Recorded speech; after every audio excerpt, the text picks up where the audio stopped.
Chapter 9. Jump back to the day Brandy chucks a handful of shimmering nothing into the air above my head, and the speech therapist office around me turns gold. Brandy says, "This is cotton voile." She throws another handful of fog, and the world blurs behind golden green. "Silk Georgette," Brandy says. She throws a handful of sparkle, and the world, Brandy sitting in front of me with her wicker sewing basket open in her lap, the two of us alone, locked in the speech therapist office, the poster of a kitten on the cinder block wall, all this goes star filter soft and bright. Every sharp edge erased or smeared behind the green and gold, and the fluorescent light coming through in broken, exploded bits. "Veils," Brandy says as each color settles over me. "You need to look like you're keeping secrets," she says. "If you're going to do the outside world, Ms. St. Patience, you need to not let people see your face," she says. "You can go anywhere in the world." Brandy goes on and on. "You just can't let people know who you really are.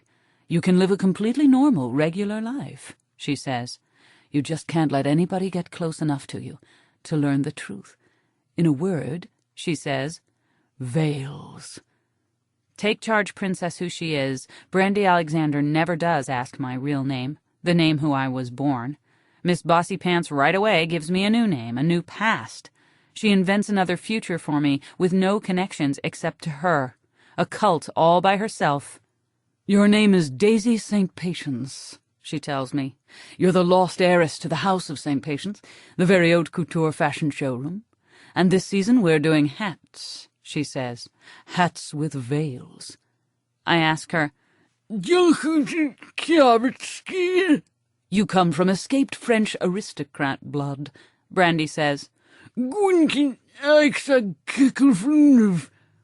grew up in Paris and went to a school run by nuns," Brandy says.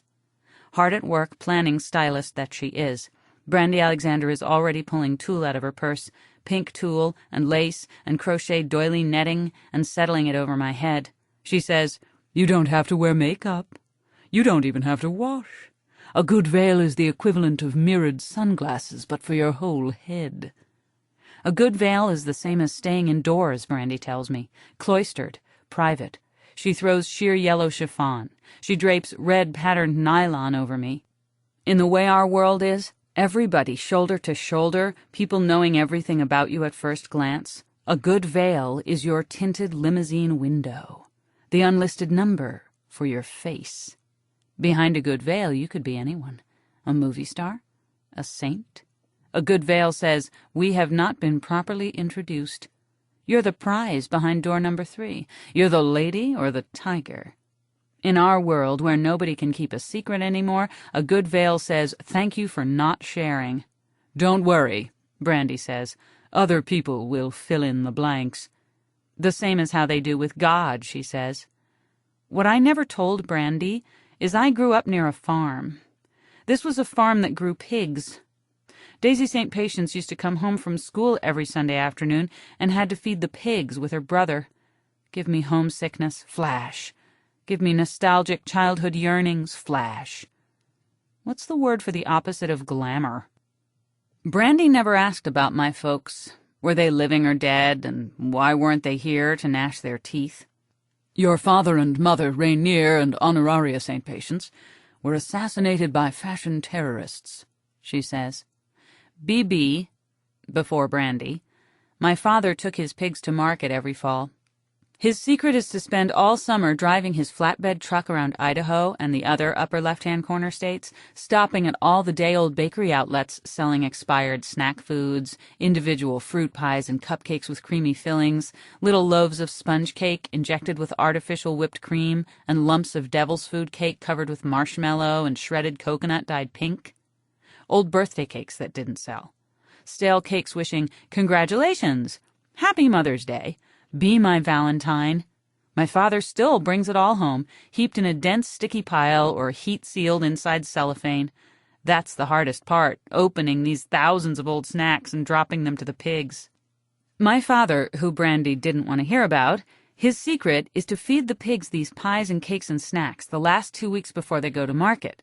The snacks have no nutrition, and the pigs gobble them until there isn't an expired snack left within 500 miles. These snacks don't have any real fiber to them, so every fall, every 300-pound pig goes to market with an extra 90 pounds in its colon. My father makes a fortune at auction, and who knows how long after that, but the pigs all take a big sugary crap when they see inside whatever slaughterhouse where they end up. I say, "Queenie, we've no for soldier." "No," Brandy says, and puts up her foot-long index finger, 6 cocktail rings stacked on just this one finger, and she presses her jeweled hot dog up and down across my mouth the moment I try and say anything. "Not a word," Brandy says. "You're still too connected to your past.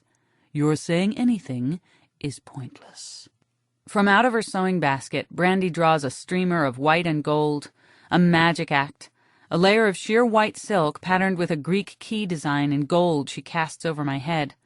Behind another veil, the real world is that much farther away. "Guess how they do the gold design," Brandy says. The fabric is so light my breath blows it out in front. The silk lays across my eyelashes without bending them. Even my face, where every nerve in your body comes to an end, even my face can't feel it.